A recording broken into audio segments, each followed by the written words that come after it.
आजकल मोबाइल के जमाना बा, फोन लागा बा हो गइल। ये तो जब हम आए तो होई जाई।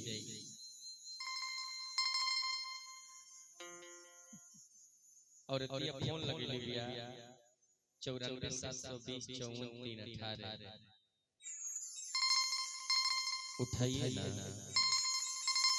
उठाइए ना, उठाइए ना।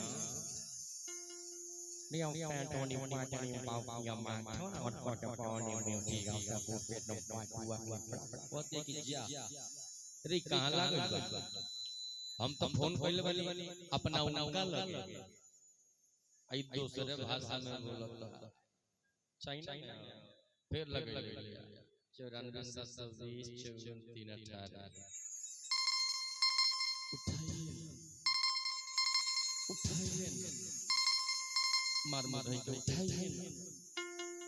हाँ बोलिए ना क्या समाचार तारा समाचार करके मन नहीं कोनो बात होई हैं बताई तो जे रउआ संगे गई रहे सारा लोग चलल विदेश से और रउआ का करतनी प्याज छिलतनी हुआ आएम कि ना बता दे। हम पप्पू मिश्रा गीत लिखनी मोबाइल पर बात होता।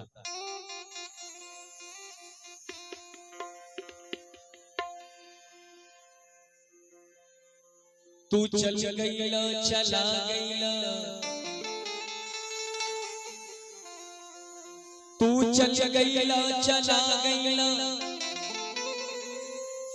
तू चल गईला चला गईला।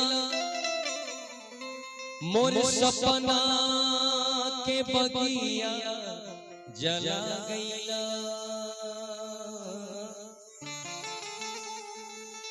कि कवन गलती भइल पिया हमसे कि करी जवा में खंजर के बालम तू हला गईला। बाबा और तिया उहे कहतिया मैं तो बड़ी ए बलम जी मोरे सैया। यो भोजपुरी गीत सब एक संग सुन सकेला हौ तो एके बेरी ए बलम जी जानतनी एगो बात कहि बलम जी मोरे सैया। ए बलम जी मोरे सैया जाके परदेश हमके भुलैनी पिया। ए बलम जी मोरे सैया, ए बलम जी मोरे सैया जाके परदेश हमके भुलैनी पिया। ए बलम जी मोरे सैया, ए बलम जी मोरे सैया।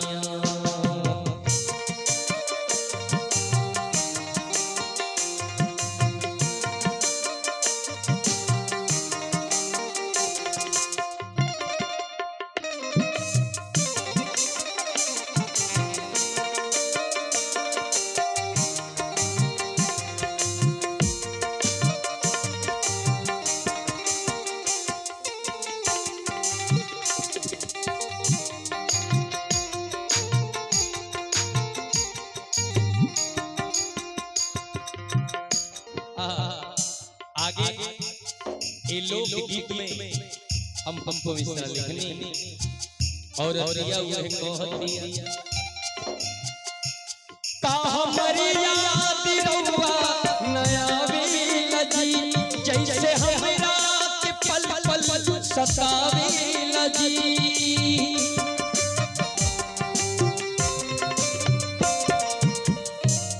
बाबू रे तू काहे अपना चिंतित बड़ा तोहरो समय दिन आए का हमारी याद रउआ नया वेला जी जैसे हमरा के पल पल सतावेला जी।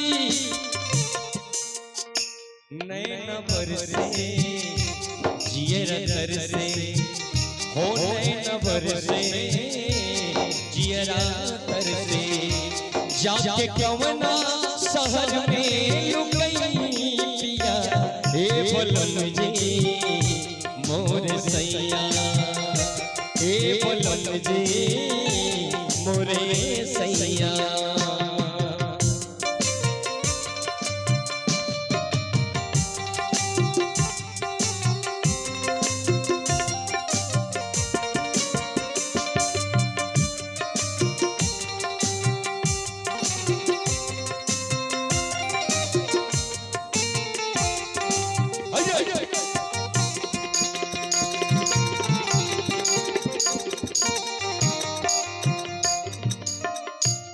और दिया कहल फोन पर कि बताई तई है चाल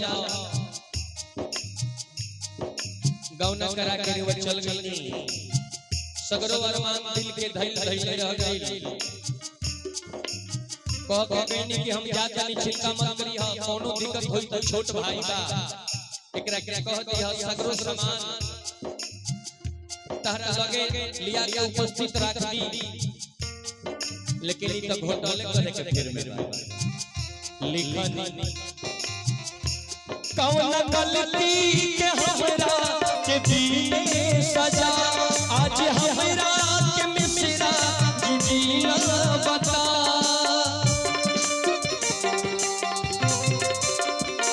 कौन गलती के हमरा के दीने सजा आज हमरा के मिसरा जीना बता। दिल के बतिया तन का समझी हो दिल के बतिया तन का समझी काहे तना बेदर्दी हो गई पिया हे बलम जी मोर सैया हे बलम जी मोर सैया जाके परदेश हमके भुलई पिया हे बलम जी मोर सैया हे बलम जी मोरे सैया। तो क्यों गुना समझते हो